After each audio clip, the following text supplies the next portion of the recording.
Saudara-saudari yang dikasihi oleh Tuhan Yesus Kristus, kembali saya menyapa dari lingkungan HKBP Yogyakarta. Saya meyakini kita semua sebagai orang beriman masih tetap bersemangat meskipun kita mengalami beban wabah virus corona ini bersama-sama. Karena apa? Karena kita tahu bahwa Allah kita tidak pernah membiarkan kita melewati ini semua. Saudara-saudariku, mari kita siapkan hati untuk dengar-dengaran dengan firman Tuhan melalui renungan harian yang ditetapkan di Almanak HKBP, yaitu dari 1 Timotius 1 ayat 12. Demikian firman-Nya. Aku bersyukur kepada Dia yang menguatkan aku, yaitu Kristus Yesus, Tuhan kita, karena Ia menganggap aku setia dan mempercayakan pelayanan ini kepadaku. Demikian firman Tuhan. Yang berbahagia ialah yang mendengarkan serta yang memeliharanya. Saudara-saudariku, suatu hari di sebuah kota, seorang pengusaha akan berlibur ke luar negeri. Lalu ia memanggil seseorang untuk menjaga rumahnya. Tetapi sang penjaga itu juga diperintahkan untuk merawat ternaknya. Sang pengusaha ini, tuan ini, memiliki 5 ekor ayam, dan penjaga disuruh merawat. Lalu sang penjaga merasa tuan ini tidak adil.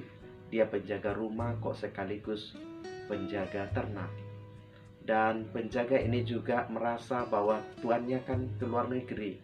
Dia tidak tahu apa yang ia kerjakan sebagai penjaga.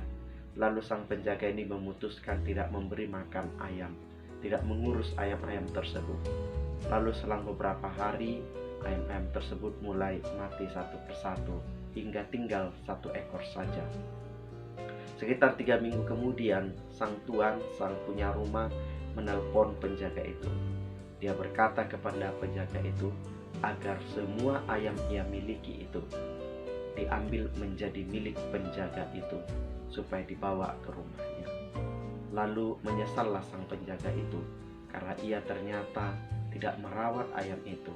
Seharusnya ia memiliki 5 ekor, tetapi menjadi hanya 1 ekor saja.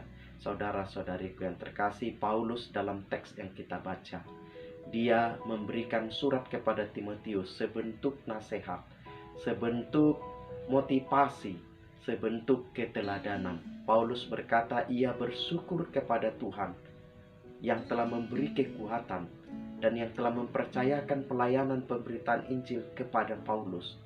Paulus mampu bersyukur bukan karena dia mendapatkan yang ia mau dari pelayanannya, bukan karena ia mendapatkan penghormatan, pemujian, mendapatkan gelar pangkat, kekuasaan dari pelayanannya. Ia tidak mendapatkan keuntungan materialistis.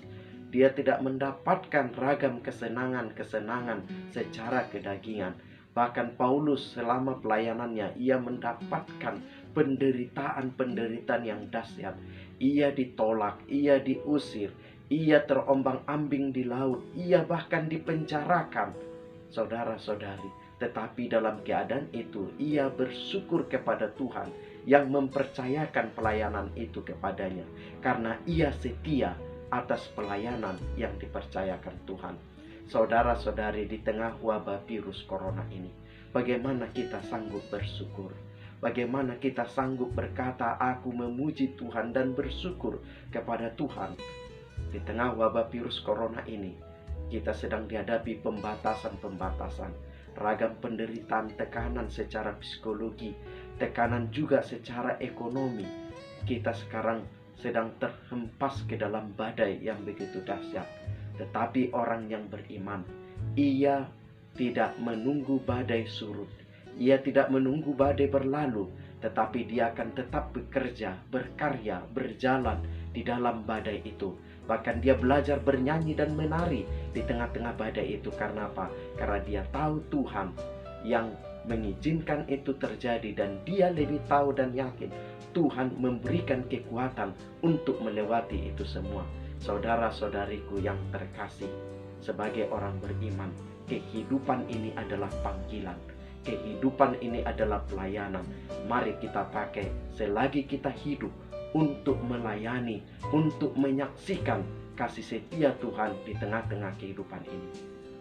Selagi kita hidup, kita harus berjuang menjadi berkat dan pembawa sukacita bagi sesama dan ciptaan.